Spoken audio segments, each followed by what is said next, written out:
Sergeant George Shotell has served with the Houston Police Department for 25 years. His latest assignment puts him with Cadillac, an 8-year-old Tennessee Walker. Before joining the Mounted Patrol, Shotell helped rein in protests as a member of the riot squad. A lot of times, if it gets dicey, that's when we call in the heavy cavalry here.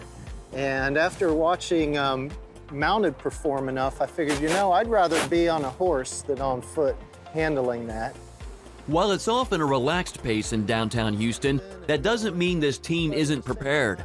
If something bad happens, like when I have somebody run from me or something, it's like she goes into autopilot. And that's what a good partner will do, where I don't have to worry about her. She's like, I've got it. Let's take care of this. Cadillac is one of more than 30 members of Houston's Mounted Patrol, the country's second largest behind New York City. Sergeant Leslie Wills oversees the unit. We're a 24-hour facility here, so we always have people here taking care of the horses and getting them ready to go out on patrol.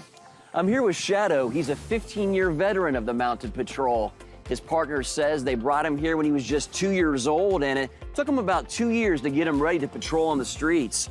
Sergeant Wills says altogether it can take a horse anywhere from 90 days to about 2 years to get him ready to head out and patrol in downtown Houston.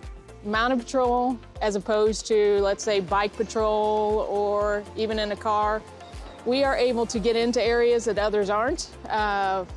Wooded areas, even with people on ATVs, things like that, you're just not able to get into areas like that without a mounted patrol.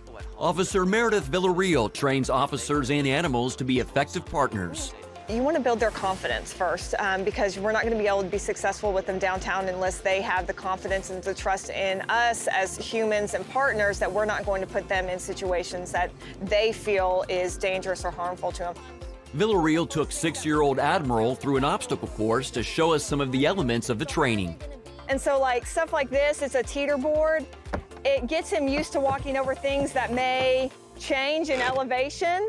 In addition to exercises in coordination and maneuverability, I'm going to say I want all 4 of them on there. the horses and mules are exposed to sights Good boy. and sounds that would spook an untrained animal. Wills cracks a whip near Mallow the mule, and as you can see, he stands his ground. But it's not all about the animals. Well, we get a lot of officers that come in that maybe don't have any experience, and so they go through an 8-week course, and they're taught the fundamentals of horsemanship and then also the basics of riding, which we later progress to more advanced riding. They also learn to speak through body language. What we like to say, is love, language, and leadership in equal doses. Wills says officers don't use force, fear, or intimidation to get results. Their methods appear to be paying off. So if the horse has the proper training, you would say then that a horse makes a good officer? Oh, definitely, definitely. Okay. Patrolling the streets of Houston is a busy job. Sergeant Wells says that last year alone, the Houston Mounted Patrol was involved in more than 10,000 arrest activities.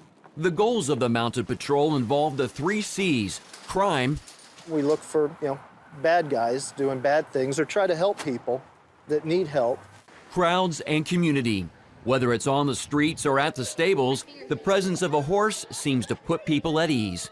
It's invaluable to have the interaction with the community in such a positive aspect where kids or even adults, they see us and they don't really see police officers. And if you're wondering about the cost of maintaining a successful Mounted Patrol, in Houston's case, every horse is donated and sponsored. In one heartwarming example, 5 special needs girls came together to sponsor a special needs horse named Smash, who is deaf. He can't hear, so the only way I get to know him is by touch. And then he responds to me. Greater trust between animal and human means greater success in downtown Houston. Shotell takes his job very seriously, not taking lightly routine encounters.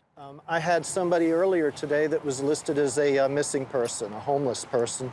I've also had a fellow come back, calm as can be, nice as can be. He was laying on the sidewalk. He ended up having a murder warrant out of Galveston.